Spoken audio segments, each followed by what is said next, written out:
Hey, what's up everybody? Danny Lightning back again with another CSR2 video. This is part 2 on how to make as much RP as possible. The last one we talked about the Prestige Cup and how you can earn a gigantic chunk of respect points if you get the Prestige Cup car every season. This one we're going to talk about live racing. If you run a couple tanks of gas every day and win a bunch of live races, as long as you're using the right car, you can earn another gigantic chunk of RP. So I'm going to show you mainly what to look for in a live racing car. So the game looks at a couple things here.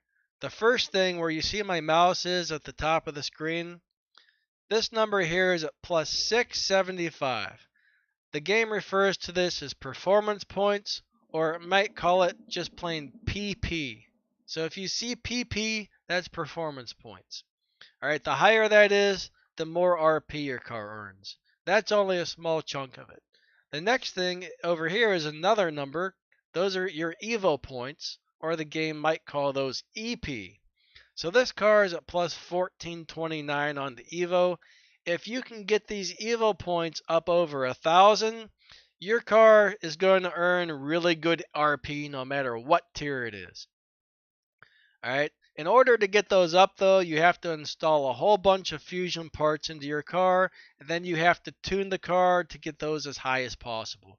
So a lot of fusion parts and a proper tune will make a car get really high Evo points. Now, some cars are deceiving. Some cars, no matter how many fusion parts you put in them, the Evo points will not get very high. So not all cars are good.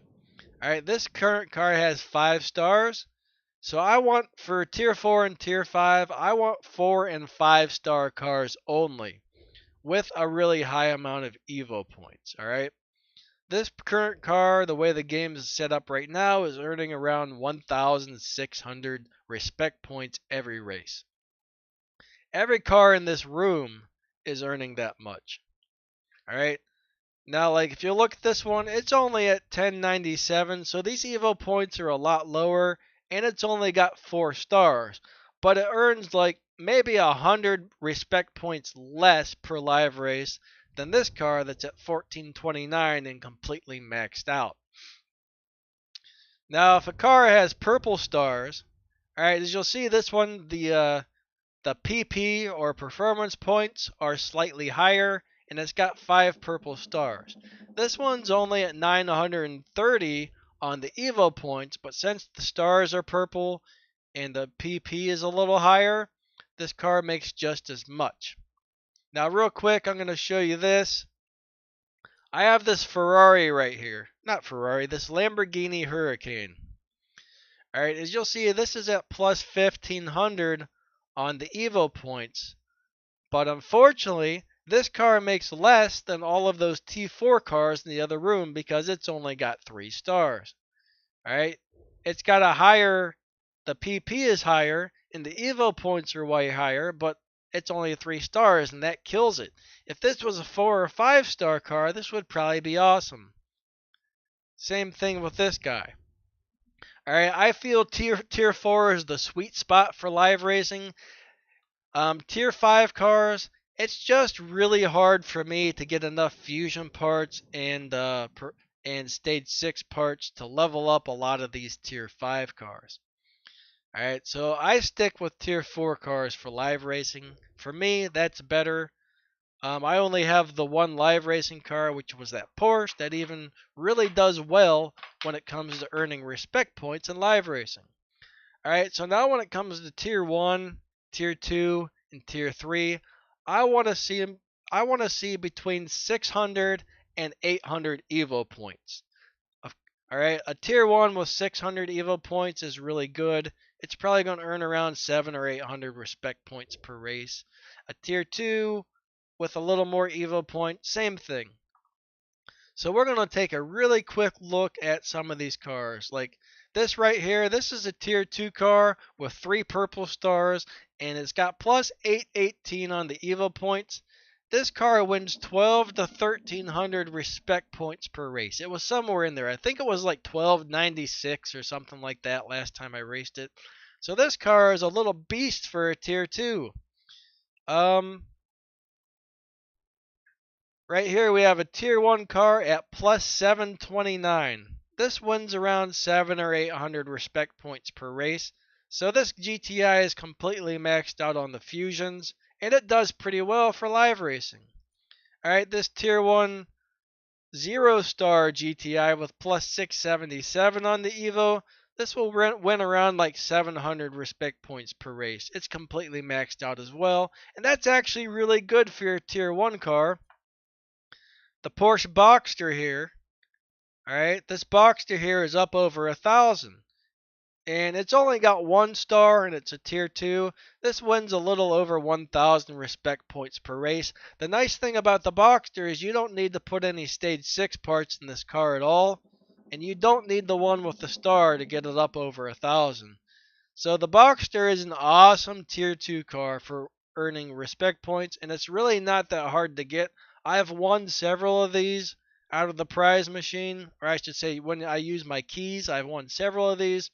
Or you can buy one with gold. This is the only car I would suggest buying with gold. If you haven't won one yet and you don't have a good live racing car, buy one of these, but only if you have a bunch of fusion parts for Porsche laying around. If you don't have the fusion parts to put in it, it's not going to do you much good.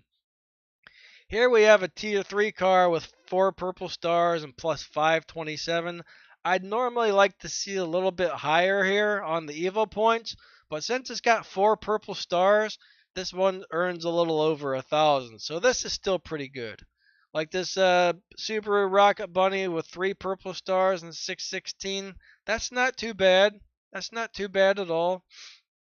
This Golf GTI Rocket Bunny. This thing is going to be amazing once you get some stage 6 parts in it. Right now it's at plus 581 and it's earning some really nice respect points for having lower Evo points, but it's tier 2 with 3 stars, so this is good. This Toyota 86 Rocket Bunny, tier 2, 3 purple stars, plus 624. It's not too bad at all. Alright, not bad at all.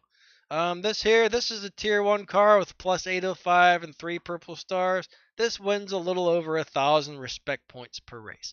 So if you're lucky enough to get one of these little cars, but by the time you get cars like this, you're probably going to have some really nice tier 4 cars to live race, and you're not even going to bother with any cars like these. I mean, I don't touch my tier 1 and tier 2 and tier 3 cars for live racing anymore. I only race the tier 4s in live racing and occasionally a tier 5. I only use the rest of these cars for the little races and stuff that I have to do on a daily basis. So that's what you want to look for in a car. All right. If you get a car and you have no idea how high the Evo points are going to get up to once you upgrade it, simply go to YouTube. Like say I just got this car right here and I want to figure out if this is going to be a good live racing car. Alright, I want to make sure this is going to get up to over 1,000 on the Evo points. So I'm going to go into YouTube and I'm going to search 488 Spider Max Tune. And I'm going to look at someone racing this car who has it maxed out on YouTube. And I can look at this number and see how high it is. If this is up to like 2,000 or 1,500 or something, I'm going to say, okay, this car might be pretty good for live racing. This is going to be worth upgrading. If I see this number is only like at like 400 on a completely maxed out car, I know this is not going to be a good live racing car. Whether this is good or not, I don't know. Alright, but there are some deceivers. I don't think I showed you this yet, but I'm just going to show you one deceiving car. I was really excited when I got this. Alright, this is a tier 4 car and it's got 4 stars. The thing is, the Evo points only went up to like plus 560, and I put a whole bunch of fusions into this car, and this car only gets like 700 or 800 points per win on a live race, which is actually really good, but it's only half of what my other T4 cars get. So for me, this is not good. If all you have is a car like this, that's fine. Use that until you get something better. Use the best one you got. Eventually, you'll get a really good live racing car. Alright, so that pretty much touches base on everything. Hopefully this helps you understand how to find good live racing cars.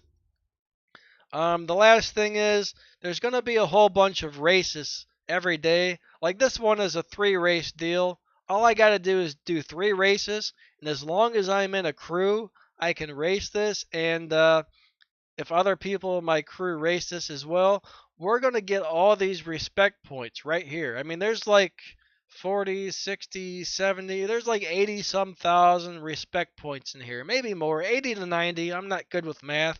That was just a quick look at it. But there's like 80 some thousand respect points right here just from running these 3 races. You do have to be in a crew to get that one. Then there's all these other little races all over the place. Like if you complete these, you might get 10,000 respect points here, 15,000 there, yada yada yada. Like I said on the last video, you got the Prestige Cup. So if you get that Prestige Cup car, if you can see here, I mean here's 9,000 respect points, 15,000, 20,000, 30,000, 45,000, and 180,000. So if you can get the Prestige Cup car and complete all of these races, you can earn a huge amount of respect points from just this, plus all the little stuff that you don't need the thing for in the live racing will earn you a giant amount of respect points. All right. So hopefully that sums everything up. So I'm going to go ahead and end this video before I start rambling on and make this too long. Hopefully this is under 10 minutes. I don't know. I'm trying to talk fast because every time I try and make this video, it ends up being too long. Alright, so if you like my videos, please hit the like button and subscribe to my channel. Alrighty, thanks.